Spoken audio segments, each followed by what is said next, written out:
Hello विद्यार्थी मित्रों, रसायन विज्ञान, वेलकम टू केमिस्ट्री वर्ल्ड। प्रकरण 6 માં આજનો ટોપિક છે 6.7 ને ટોપિકનું ટાઇટલ છે ધાતુ જે આપણે મેળવીએ છીએ એ ધાતુનું શુદ્ધિકરણ, પરિષ્કરણ પણ કહી શકાય। મેં પહેલા તમને કીધું હતું એ પ્રમાણે કે બાળકો પ્રકરણ અગત્યનું છે।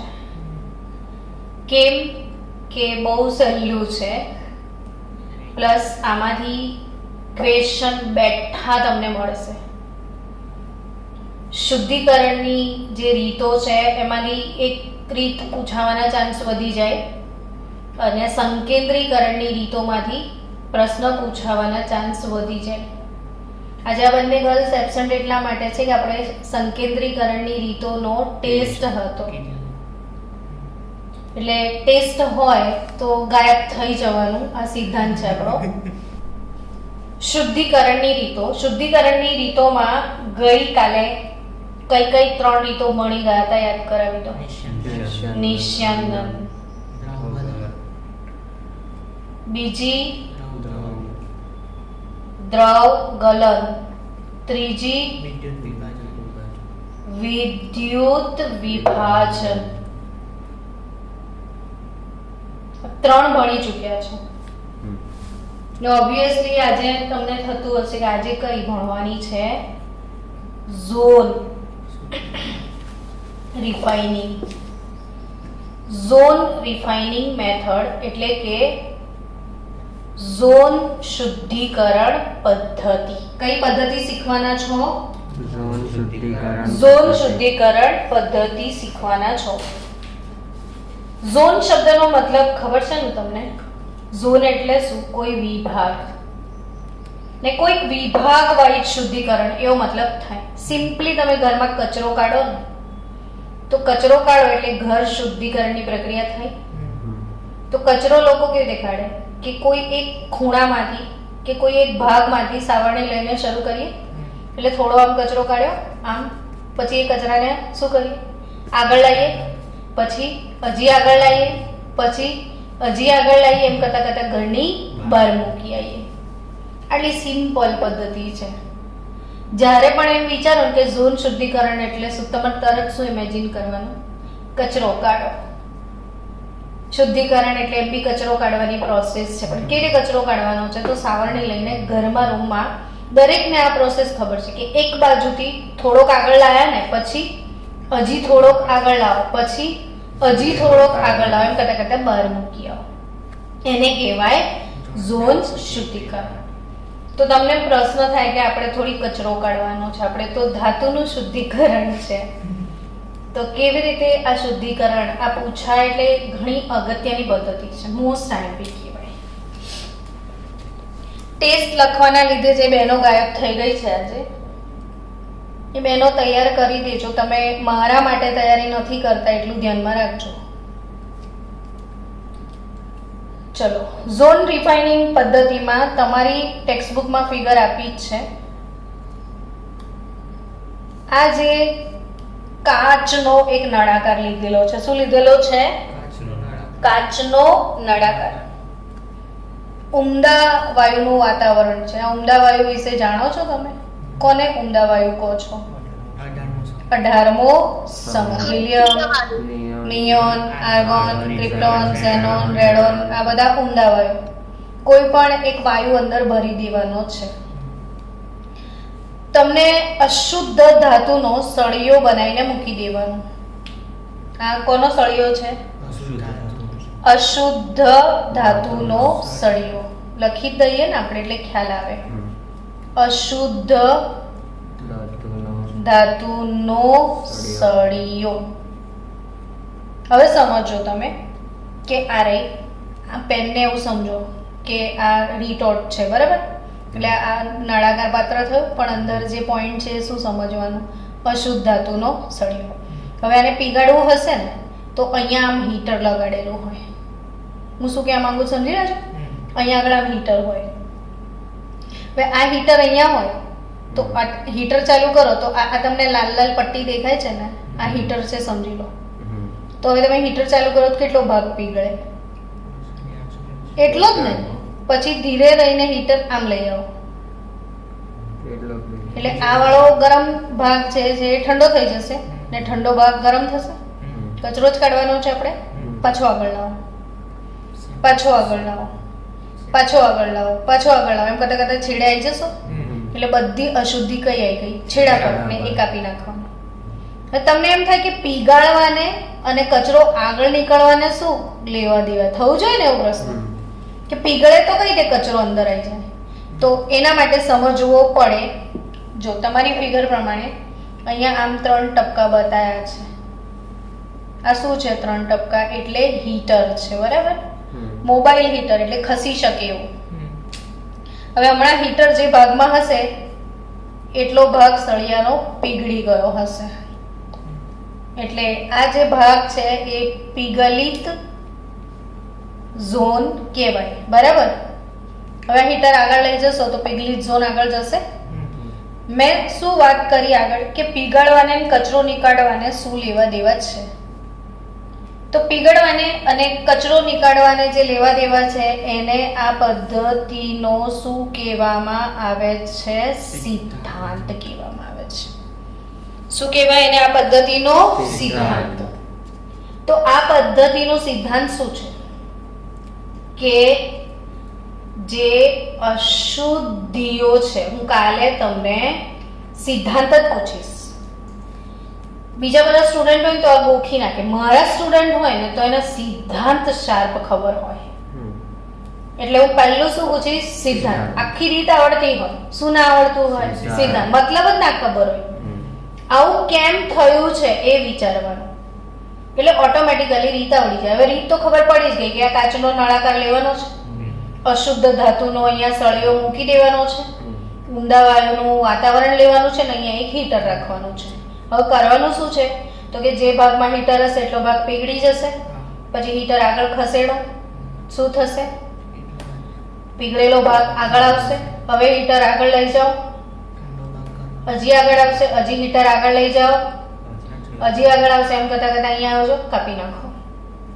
ડન. તો સિદ્ધાંત શું કહે છે કે અશુદ્ધિઓ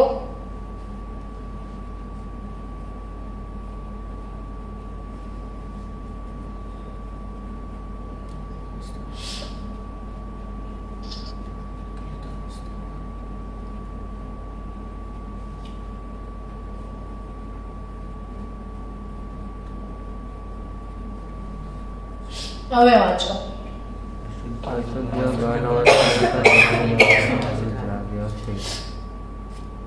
અશુદ્ધિઓ ઘન અવસ્થા કરતા પીગળિત અવસ્થામાં વધુ દ્રાવ્ય છે. શું સમજણ પડી કે આ ઘન પાર્ટમાં અશુદ્ધિ છે?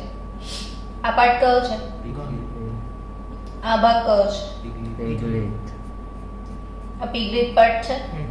આ પાર્ટ કયો છે? અશુદ્ધિઓ વિશે શું કીધું છે? પીગળિત અવસ્થામાં વધુ દ્રાવ્ય છે. તો આમાં વધારે ઓગળે કે આમાં ઓગળે? પીગળિતમાં. તો અહીંથી બધી અશુદ્ધિઓ નીકળીને કયા ઝોનમાં આવી જાય?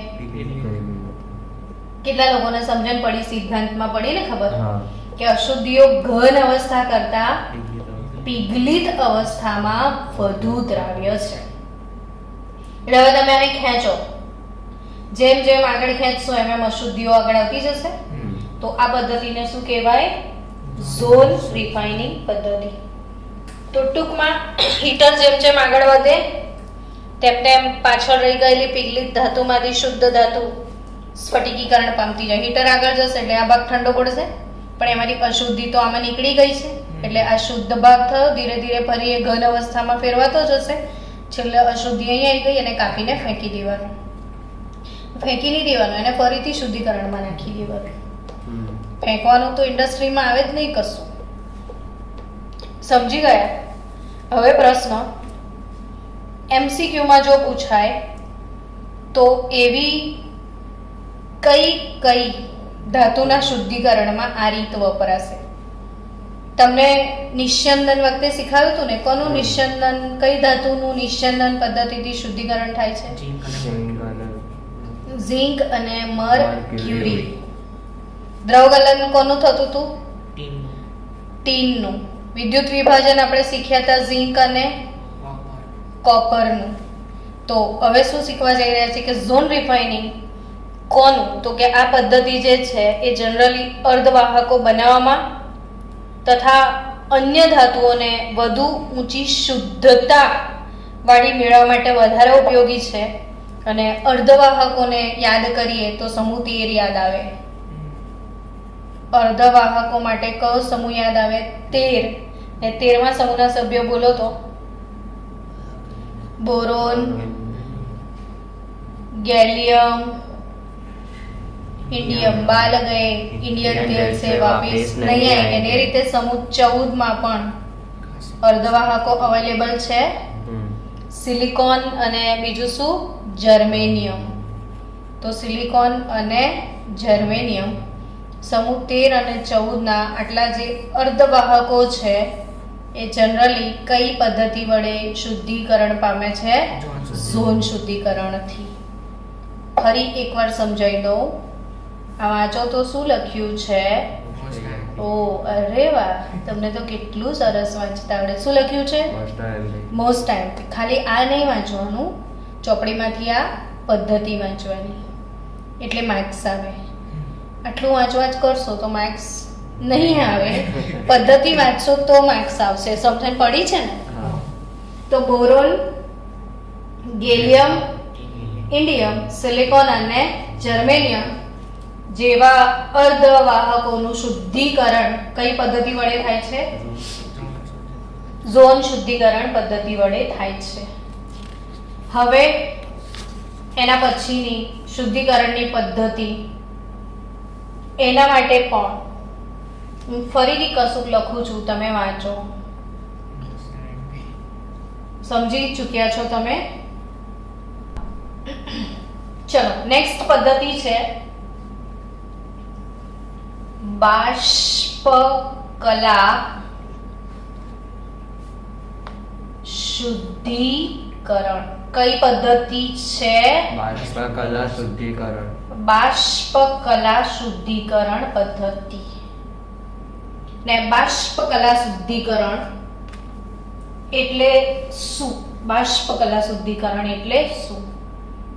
તો કે બાષ્પકલા શુદ્ધિકરણ પદ્ધતિ એમાં કોઈ પણ ઘન વસ્તુ હોય ને એને શેમાં ફેરવી દો? બાષ્પમાં. અને બાષ્પનો સ્વભાવ છે કે એ ઉડી જાય. એટલે આવી કઈક પદ્ધતિ છે કે ઘન વસ્તુને બાષ્પમાં ફેરવીને શુદ્ધિકરણ કરવાની રીતને શું કહેવાય? બાષ્પકલા શુદ્ધિકરણ. ને બાષ્પકલા શુદ્ધિકરણમાં ફરીથી સમજાવું, જો ઘન અવસ્થામાં જે ધાતુ હોય એને કઈ અવસ્થામાં ફેરવો? બાષ્પ અવસ્થામાં. એટલે ફક્ત જે ધાતુ છે એ જ બાષ્પ અવસ્થામાં જશે, અશુદ્ધિઓ નહીં જાય. ખ્યાલ આવ્યો? અશુદ્ધિ એમને એમ જ રહી જશે. ખાલી કોણ બાષ્પ અવસ્થામાં જશે? ધાતુ. ને બાષ્પ અવસ્થામાંથી એને છૂટી પાડી લો, પછી એનું શું કરી દો? વિઘટન. એટલે ફરીથી શુદ્ધ ધાતુ મળી જાય. હજી બી સમજણ નહીં પડી હોય શું કહેવા માંગીએ છીએ. ધીરે ધીરે સમજણ ક્લિયર થવાની જ છે, પણ ટૂંકમાં એટલી સમજણ પડી કે જે ધાતુ છે એને શેમાં ફેરવી દો? બાષ્પમાં. પણ અશુદ્ધિનું રૂપાંતરણ બાષ્પમાં. એટલે બાષ્પશીલ સંયોજન બનાવવાનું છે. ગરમ કરીને બાષ્પમાં નથી ફેરવાનું. એનું શું કરવાનું છે? બાષ્પશીલ સંયોજન બનાવવાનું છે. એટલે બાષ્પ અવસ્થાને બદલે આપણે કયો શબ્દ વાપરીએ? બાષ્પશીલ સંયોજન. એનું બનાવવાનું અને એ સંયોજનનું વિઘટન કરો તો ધાતુ મળી જાય. હવે તમને હજી મનમાં અસંતોષ છે કે નહીં, ખબર નથી પડી રહી, એટલે આપણે એ અસંતોષને દૂર કરવાનો પ્રયત્ન કરીએ. આપણે આપણી રીતે ઇમેજનરી ફિગર બનાવીએ. બરાબર? ઇન્ડસ્ટ્રીની જે મેથડ છે એ ફિગર નથી બનાવતી. માની લો મારી જોડે શું છે? અશુદ્ધ નિકલ. શું છે? અશુદ્ધ નિકલ. અશુદ્ધ નિકલ. મારો ટાર્ગેટ શું છે? એને શુદ્ધ નિકલમાં ફેરવવાનો. અશુદ્ધ નિકલનું મારે શું બનાવવું પડશે? બાષ્પશીલ સંયોજન. એટલે નિકલનું કોઈ એવું સંયોજન જે બાષ્પ અવસ્થામાં હોય. તો એ જે સંયોજન છે એ નિકલની પ્રક્રિયા કાર્બન મોનોક્સાઇડ ગેસ સાથે થાય તો નિકલ ટેટ્રા કાર્બોનિલ નામનું સંયોજન બનશે. એટલે આ જે અશુદ્ધ નિકલ છે, અહીંયાથી સાઈડ પરથી અંદર કયું ગેસ પાસ કરો? CO gas. એટલે આમાં જે અશુદ્ધિઓ છે ને એ CO જોડે સંયોજન નથી બનાવતી.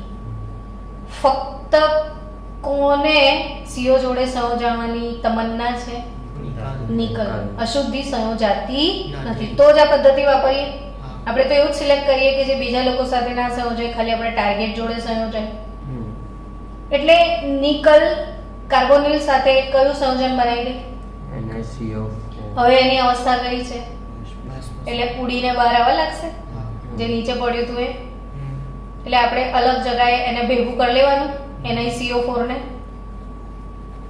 સમજી રહ્યા છો? તમને ખાલી સમજાવવા માટે ફિગર ડ્રો કરું છું કે અશુદ્ધ નિકલ એમાં શું પસાર કરો? Carbon monoxide gas. કયું બાષ્પશીલ સંયોજન બનશે? Nickel tetra carbonyl. અને જે बाष्पशील છે એટલે उड़े उड़े उड़े उड़ के बाहर आए. हमने कलेक्ट कर लिया. अब NiCO4 का क्या कर दो फिर से विघटन. એટલે નિકલ મળી જાય પાછું અને CO પાછો ઉડી જાય. તો તમને પ્રશ્ન થાય શુદ્ધિકરણ કેવી રીતે થયું આમાં? તો કે હા થયું ને. અશુદ્ધિ અહીંયા નહીં રહી છે બધી. અશુદ્ધિ ક્યાં રહી જશે? પાત્રમાં. ફક્ત શું નીકળી જશે? નિકલ CO જોડે બહાર આવી જશે. ટૂંકમાં એનો મતલબ એવો થયો કે આ CO નિકલને લેવા ગયું હતું. CO નિકલને લઈને બહાર આવી ગયું. હવે એનું શું કરો? વિઘટન. ને આ પદ્ધતિ છે એ મોન્ડ કાર્બોનિલ પદ્ધતિ છે. પદ્ધતિનું નામ એક વખત જોરથી બોલો. મોન્ડ કાર્બોનિલ પદ્ધતિ. ફરીથી. મોન્ડ કાર્બોનિલ પદ્ધતિ. ફરીથી. Mond carbonyl. ફરીથી. Ni+4CO નિકલ ટેટ્રા કાર્બોનિલ 330 થી 350 કેલ્વિન તાપમાને બનશે અને આ સંયોજનને 450 થી 470 કેલ્વિન તાપમાને ગરમ કરીને વિઘટન કરશો તો નિકલ શુદ્ધ ફરીથી મળી જશે. આ કેવો નિકલ હતો? અશુદ્ધ. એટલે બીજી એક વસ્તુ યાદ રાખવાની છે કે અશુદ્ધ નિકલમાંથી શુદ્ધ નિકલ મેળવવાની પદ્ધતિનું નામ શું છે? મોન્ડ કાર્બોનિલ પદ્ધતિ. તો ટૂંકમાં હવે સમજાયું ને કે આ પદ્ધતિ કયા બે તબક્કામાં થાય? તો પહેલો તબક્કો કે કોઈ પણ ધાતુનું સરળતાથી બાષ્પ અવસ્થામાં રૂપાંતર કરી શકાય એવું કોઈ સંયોજન બનતું હોવું જોઈએ. અને બીજી કે આ બાષ્પશીલ સંયોજનનું વિઘટન બી સરળતાથી થતું હોવું જોઈએ જેથી ધાતુ જલ્દી મળી શકે. ત્યારે આ પદ્ધતિ યુઝ થાય. તો આ કઈ પદ્ધતિ ભણ્યા તમે? મોન્ડ કાર્બોનિલ પદ્ધતિ. આ જ બાષ્પ અવસ્થા શુદ્ધિકરણમાં એક ભણ્યા મોન્ડ કાર્બોનિલ. હવે એમાં બીજી પદ્ધતિ પણ છે. એ પદ્ધતિનું નામ છે વાન આર્કેલ પદ્ધતિ. કઈ પદ્ધતિ? વાન આર્કેલ પદ્ધતિ. તો વાન આર્કેલ પદ્ધતિ જે છે આ પદ્ધતિથી MCQ પણ આવશે. પદ્ધતિ આખી આવી જશે, કશું કહેવાય નહીં. કોના માટે યુઝ થાય? તો ઝિર્કોનિયમ અને ટિટેનિયમના શુદ્ધિકરણ માટે. કોના માટે યુઝ થાય છે? ઝિર્કોનિયમ અને ટિટેનિયમ જેવી કેટલીક ધાતુઓના શુદ્ધિકરણ માટે યુઝ થાય છે વાન આર્કેલ પદ્ધતિ. અને આ પદ્ધતિમાં સૌથી પહેલા શું કરવામાં આવે છે? તો ઝિર્કોનિયમ ટિટેનિયમમાંથી અશુદ્ધિ સ્વરૂપ રહેલા બધા જ ઓક્સિજન અને નાઇટ્રોજનને દૂર કરવાનો છે. ઝિર્કોનિયમ ટિટેનિયમમાં શું રહેલું છે? શેની અશુદ્ધિ છે? ઓક્સિજન અને નાઇટ્રોજનની, ને એ અશુદ્ધિને દૂર કરવા માટે આ જે આપણી અપરિષ્કૃત ધાતુ છે ઝિર્કોનિયમ ટિટેનિયમ અશુદ્ધ ધાતુ, એની પ્રક્રિયા કરવામાં આવે છે આયોડિન સાથે. કોની સાથે? તો કયા બે સંયોજનો મળશે? ઝિર્કોનિયમ આયોડાઇડ અને ટિટાનિયમ આયોડાઇડ. ને આ બંને બાષ્પશીલ છે, વરાળ બની જશે. એટલે ઘન વસ્તુ વરાળ બની જાય. અને વરાળનું પછી શું કરવાનું? વિઘટન. તો ઝિર્કોનિયમ આયોડાઇડ જે છે, ધાતુ આયોડાઇડ, એનું જે વિઘટન છે એ 1800 કેલ્વિન તાપમાને ટંગસ્ટનના ફિલામેન્ટ પર થાય છે. કયા ફિલામેન્ટ પર થાય છે? ટંગસ્ટનના ફિલામેન્ટ પર. આ પ્રશ્ન એમસીક્યુ બનીને પૂછ્યો હતો કે ઝિર્કોનિયમ આયોડાઇડનું વિઘટન શેના પર કરવામાં આવે છે. આવો બી પ્રશ્ન પૂછેલો છે આપણા બોર્ડ વાળાએ. કોઈ ખૂણો બોર્ડ વાળો છોડવાનો નથી. તો કેટલા કેલ્વિન તાપમાને? 1800. શેના ફિલામેન્ટ પર? ટંગસ્ટનના. તો ઝિર્કોનિયમ આયોડાઇડનું વિઘટન થશે એટલે ફરીથી ઝિર્કોનિયમ ને આયોડિન બી ગેસ છે ઉડી જાય, ને આ ઝિર્કોનિયમ તમને જેવો હતો એવો પાછો મળશે. તો શુદ્ધ તાર જે હોય ફિલામેન્ટ એના પર આ ઝિર્કોનિયમ ચોંટી જશે, નિક્ષેપિત થઈ જશે અને આયોડિન રિમૂવ થઈ જશે. તો આ હતી કઈ પદ્ધતિ? વાન આર્કિલ પદ્ધતિ. ચલો એકવાર રિપીટ મારો. આજે શું ભણ્યા તમે? ઝોન શુદ્ધિકરણ પદ્ધતિ. કોના કોના માટે ઝોન શુદ્ધિકરણ વપરાય? જેનો સરળ સમૂહ 13 અને સમૂહ 14 ની અર્ધવાહક ધાતુઓ બોરોન, ગેલિયમ, ઇન્ડિયમ, સિલિકોન અને જર્મેનિયમ. ને આ કઈ પદ્ધતિ છે? ના, પહેલી પદ્ધતિ તમારી કઈ ભણ્યા હતા? ઝોન શુદ્ધિકરણ. એના પછી કઈ ભણ્યા આજે તમે? બાષ્પકલા શુદ્ધિકરણમાં બી બે ભણ્યા. પહેલી કઈ? Mond carbonyl. શેના માટે મોન્ડ કાર્બોનિલ યુઝ થાય? અશુદ્ધ નિકલમાંથી શુદ્ધ નિકલ મેળવવા માટે. ને બીજી પદ્ધતિ કઈ ભણ્યા? વાન આર્કિલ પદ્ધતિ. એ શેના માટે છે? ઝિર્કોનિયમ અને ટિટાનિયમના શુદ્ધિકરણ માટે. ક્લિયર? ચલો એના પછી ત્રીજી પદ્ધતિ હજી બાકી છે, છેલ્લી. આનામાં ત્રીજી નહીં, પહેલી બીજી પતી ગઈ. હવે લાસ્ટ મેથડ જે છે તમારી બુકમાં ક્રોમેટોગ્રાફિક પદ્ધતિઓ. આજે એક કામ કરીશ, તમને ક્રોમેટોગ્રાફીના વિડિયો મોકલીશ. 11th માં તમારે ક્રોમેટોગ્રાફી ઓર્ગેનિક કેમિસ્ટ્રીમાં શુદ્ધિકરણની તકનીકોમાં હતું.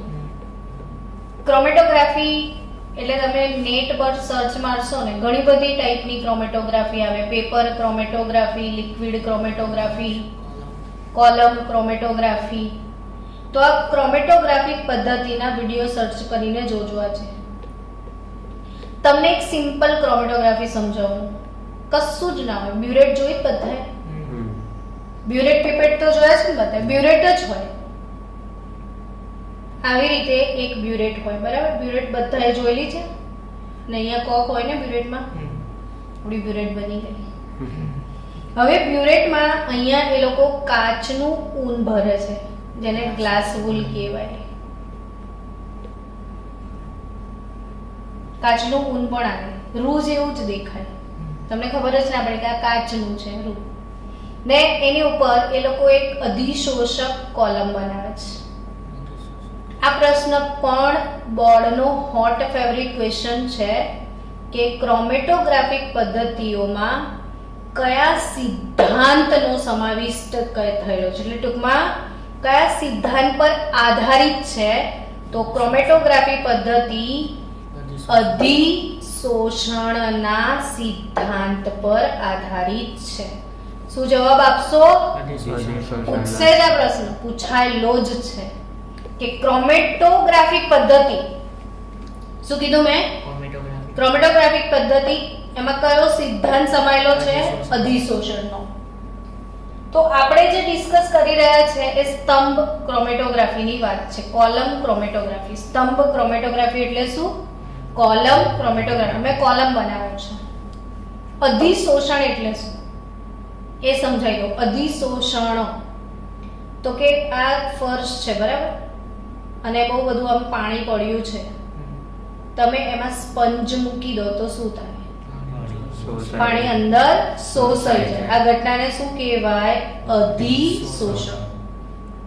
ને અધિશોષણની આખી ફૂલ ડિટેલ ઘટના આપણે આખું ચેપ્ટર આવે છે, પ્રકરણ નંબર 5 પૃષ્ઠ રસાયણ શાસ્ત્રમાં ફૂલ ડિટેલમાં બધું ભણાયેલું છે. ટૂંકમાં અત્યારે કે આ બીજું સમજો કે આ બાઉલ છે, બાઉલમાં પાણી લીધું, પાણી લઈને પીળા રંગની ખાંડ ઓગાળી તો દ્રાવણ કેવા રંગનું હશે? પીળું જ હોય ને લા. પીળી ખાંડ ઓગાળો તો લાલ દ્રાવણ થાય? ના થાય. પીળું દ્રાવણ છે. હવે પીળું દ્રાવણમાં ચારકોલ નાખી દો. ચારકોલ એટલે કોલસો, તો દ્રાવણ વ્હાઈટ થઈ જશે. કેમ એવું? તો આ પીળા રંગના જે કણો છે ને એ ચારકોલના ટુકડા પર અધિશોષણ પામે છે. શોષાય નહીં, શું કહેવાનું? અધિશોષણ પામે છે. શોષાય તો ગુલાબજાંબુમાં ચાસણી. ઈ ગુલાબજાંબુને કાપો તો છેક અંદર સુધી ચાસણી, આ ઉપર ઉપર જ હશે, અંદર નહીં જાય. એને કઈ ઘટના કહેવાય? અધિશોષણ. ક્રોમેટોગ્રાફિક પદ્ધતિમાં કયો સિદ્ધાંત સમાવાયેલો છે? ને અહીંયા એ લોકો એક કોલમ બનાવે છે ને એ કોલમ એલ્યુમિના ભરવામાં આવે છે. એલ્યુમિના તો 2-3 દિવસથી સાંભળો જ છો ને. આ બહુ જ સારો અધિશોષક પદાર્થ છે, બધાનું શોષણ એમાં થઈ શકે છે. તો આ કોલમ ક્રોમેટોગ્રાફી છે. ક્રોમેટોગ્રાફિક પદ્ધતિમાં તો 2 જ લાઈન આપી છે, કશું શીખવાડ્યું નથી, પણ હું તમને ડિટેલ આપી દઉં. હવે માની લો કે મારી પાસે કોબાલ્ટ, નિકલ, Fe, કોપર આનું દ્રાવણ છે, બરાબર, જુદા જુદા ધન આયનોનું મિશ્રણ છે ને આને મારે સેપરેટ કરવું છે. તો આ મિશ્રણ મારે આ બ્યુરેટમાં ભરી દેવાનું, સમજ્યા? અને પછી કોક ચાલુ કરું ને તો આ જે એલ્યુમિના છે ને એના જુદા જુદા ભાગમાં જુદા જુદા પદાર્થો શોષાઈ જાય, સમજ્યા? બીજો કોઈ બી અધિશોષક હોય, ડિફરન્ટ અધિશોષકનું કામ જુદું જુદું હોય, જુદી જુદી તરીકાથી એ શોષતો હોય. જેવો જેવો અધિશોષક એવું એવું અધિશોષક. ને અલગ અલગ કોલમમાં, એકમાં Fe જતું રહે, એકમાં કોબાલ્ટ જતું રહે, એકમાં નિકલ જતું રહે, તો કોપર બહાર આવી જાય. તો બધા અલગ અલગ કોલમમાં શોષાઈ જાય. ને પછી વારાફરતી એવા પદાર્થો નાખવાના કે આમાંથી નિકલને લઈને આવે, કોપરને લઈને આવે, એમાં નિક્ષાલક નાખવાના. તો આ પદ્ધતિને શું કહેવાય? ક્રોમેટોગ્રાફી. સમજ પડી? આ કઈ ક્રોમેટોગ્રાફી છે? Column chromatography. એક બ્યુરેટ લીધું, અહીંયા શું હોય? ગ્લાસ હોય, અહીંયા અધિશોષણ કોલમ હોય, ને ધન આયનોનું મિશ્રણ નાખો તો એ અલગ અલગ કોલમમાં શું થાય? શોષાય. તમને મજા ક્યાં આવશે ખબર? એક બીકર હોય ને એમાં લાલ, લીલી, પીળી, ગુલાબી બધી ઈંક ભેગી કરી દેવાની, તમામ પ્રકારની શું ભેગી કરી દેવાની? ઈંક. અને પછી આમાં સ્પેશિયલ ક્રોમેટોગ્રાફિક પેપર આવે એ મૂકી દો તો આ બધી ઈંક અંદર શોષાય ને તો તમને રસાયણ વિજ્ઞાનનો જે જાદુ છે ને એ જોવા મળશે.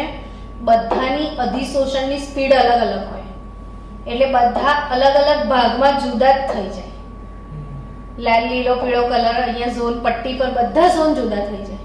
પછી એ ઝોન વાઇઝ કાપી લેવાનું ને જુદા જુદા ભાગમાં નાખીને એમાં નિક્ષાલક નાખી દેવાનું તો પીળો રંગ, લાલ રંગ, લીલો રંગ જુદો પડી જાય. એટલે તમામ પ્રકારની રંગીન ઈંક ભેગી કરો ને પછી શું કરો?